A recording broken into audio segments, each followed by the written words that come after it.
Palakkad കുളപ്പുള്ളിയിൽ cement കടയ്ക്ക് മുന്നിലെ CITU സമരം ഒത്തുതീർപ്പാക്കാൻ നടത്തിയ ചർച്ച പരാജയപ്പെട്ടു. 5 ചുമട്ടുതൊഴിലാളികൾക്ക് ജോലി നൽകണമെന്ന ആവശ്യം CITU മുന്നോട്ട് വെച്ചു. കോടതി വിധി അനുകൂലമെന്ന് ഉടമ ജയപ്രകാശ് നിലപാടെടുത്തതോടെയാണ് ചർച്ച പരാജയപ്പെട്ടത്. 2008 മുതൽ കുളപ്പുള്ളി പ്രകാശ് സ്റ്റീൽസിലെ വ്യാപാരി വ്യവസായികൾ ഉൾപ്പെടെ പങ്കെടുത്തിട്ടുള്ള ഒരു കരാറിൻ്റെ അടിസ്ഥാനത്തിലാണ് അവിടെ തൊഴിലെടുത്ത് വന്നത്. ആ തൊഴിലിലെ ഏതാണ്ട് എല്ലാ ഇറക്കുപണികളും ട്രെയിനും മറ്റ് യന്ത്രങ്ങളും ഉപയോഗിച്ചിട്ട് ഇറക്കൽ അവിടെ ആരംഭിച്ചു. സിമെൻറ്റ് മാത്രമാണ് ഇപ്പോൾ തൊഴിലാളികൾക്ക് ഇറക്കാൻ കിട്ടിക്കൊണ്ടിരുന്നത്. ആ ഇറക്കണതിനെതിരായി ഇപ്പോൾ ഒരു യന്ത്രം കൊടന്നു വെച്ച് തൊഴിലാളികളുടെ തൊഴിൽ തട്ടിയെടുക്കാനുള്ള ശ്രമമാണ്.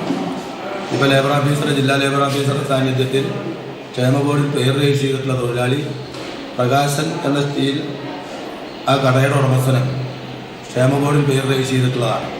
അവിടെ പേര് രജിസ്റ്റർ ചെയ്യാത്ത തൊഴിലാളികളെ കൊണ്ട് തൊഴിലെടുപ്പിക്കാനുള്ള ശ്രമമാണ് നടത്തി വരുന്നത്. അപ്പോൾ ക്ഷേമ ബോർഡിൽ പേര് രജിസ്റ്റർ ചെയ്യാത്ത തൊഴിലാളികളെ കൊണ്ട് തൊഴിലെടുപ്പിക്കുക എന്ന് പറയുന്നത് ഒരു ശരിയായ നടപടിയല്ല എന്ന് ക്ഷേമ ബോർഡും ജില്ലാ ക്ഷേമ ബോർഡിൻ്റെ ചെയർമാൻ കൂടിയായിട്ടുള്ള ജില്ലാ ലേബർ ഓഫീസർ പറഞ്ഞിട്ടുണ്ട്. ഗോകുൽ VS വിവരങ്ങളുമായി ചേരുകയാണ്. ഗോകുൽ, ഈ സമരത്തിനെ തുടർന്നുണ്ടായ ചർച്ച അത് പരാജയപ്പെടാനിടയായിട്ടുള്ള സാഹചര്യം എന്താണ്? CITU മുന്നോട്ട് വയ്ക്കുന്ന ഈ 5 പേർക്ക് തൊഴിൽ നൽകണമെന്നുള്ള ആവശ്യം, അതിനോടുള്ള മറുപക്ഷത്തിന്റെ നിലപാട് എന്താണ്? ഇനി എങ്ങനെ ഒരു സമവായം ഉണ്ടാകും ഈ വിഷയത്തിന്മേൽ?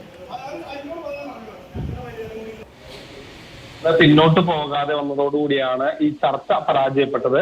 ഇതിൽ പ്രധാനമായും ഈ കടയുടമയ്ക്ക് അനുകൂലമായി കോടതി ഉത്തരവുണ്ട്. അദ്ദേഹത്തിന് യന്ത്രവൽകൃതമായ സ്ഥാപനം പ്രവർത്തിപ്പിക്കാനും അതോടൊപ്പം തന്നെ ഓപ്പറേറ്ററെ ഉപയോഗിച്ച് സാധനങ്ങൾ കൈകാര്യം ചെയ്യാനും അനുകൂലമായ കോടതി വിധിയുണ്ട്. അതേസമയം തന്നെ CITU പ്രവർത്തകർ പറയുന്ന ഓപ്പറേറ്ററെ മാത്രം ഉപയോഗിച്ചുകൊണ്ടല്ല ആ സ്ഥാപനം പ്രവർത്തിക്കുന്നത്, മറ്റു തൊഴിലാളികളെ കൂടി അതിൽ ഉപയോഗിക്കുന്നുണ്ട്. ആ തൊഴിൽ തങ്ങൾക്ക് നൽകണമെന്നാണ് CITU പ്രവർത്തകർ പറയുന്നത്.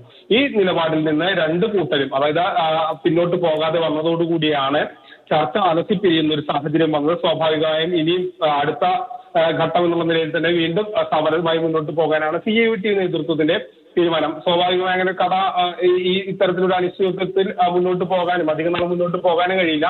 വീണ്ടും ഇത്തരത്തിലുള്ള ചർച്ചകളിലൂടെ പ്രശ്നം പരിഹരിക്കാൻ കഴിയുമെന്നുള്ളതാണ് ഭരണകൂടം കരുതുന്നത്. പക്ഷെ വീണ്ടും അതായത് ഇരുകൂട്ടരും CITU പക്ഷവും അതോടൊപ്പം തന്നെ കടയുടമയും ഇത്തരത്തിൽ ഒരു അനുനയത്തിന് തയ്യാറാകാത്ത ഒരു സാഹചര്യം വന്നതോടുകൂടിയാണ് ചർച്ച അലസിപ്പിരിഞ്ഞത്. എത്ര കാലമായി പ്രശ്നം അവിടെ നിലനിൽക്കുന്നു? ഏകദേശം ഒരു 2 ആഴ്ചയോളമായി ഈ പ്രശ്നം അവിടെ നിലനിൽക്കുന്നുണ്ട്. CITU കടയ്ക്ക് മുന്നിൽ സമരം ദീർഘനാളായി തന്നെ, ഒരാഴ്ചയിലധികമായി തന്നെ തുടരുന്നുണ്ട്. അതോടൊപ്പം തന്നെ ഈ കയറ്റിറക്ക് സംബന്ധിച്ച വിഷയത്തിൽ ഉടമ പറയുന്നത് പലപ്പോഴും ഈ സിമന്റ് ലോറികൾ എത്തുമ്പോൾ അത് CITU പ്രവർത്തകർ തടയുന്നു എന്നടക്കമുള്ള ആരോപണങ്ങളും അങ്ങനെ തങ്ങൾ ചെയ്യുന്നില്ല എന്ന് മറു ആരോപണവും CITU ഉന്നയിക്കുന്നുണ്ട്. അങ്ങനെ ഏകദേശം ഒരു 2 ആഴ്ചയോളമായി ഈ പ്രശ്നം തുടരുകയാണ്. ശരി, ഗോകുൽ VS ആണ് വിവരങ്ങൾ നൽകിയത്. എന്തായാലും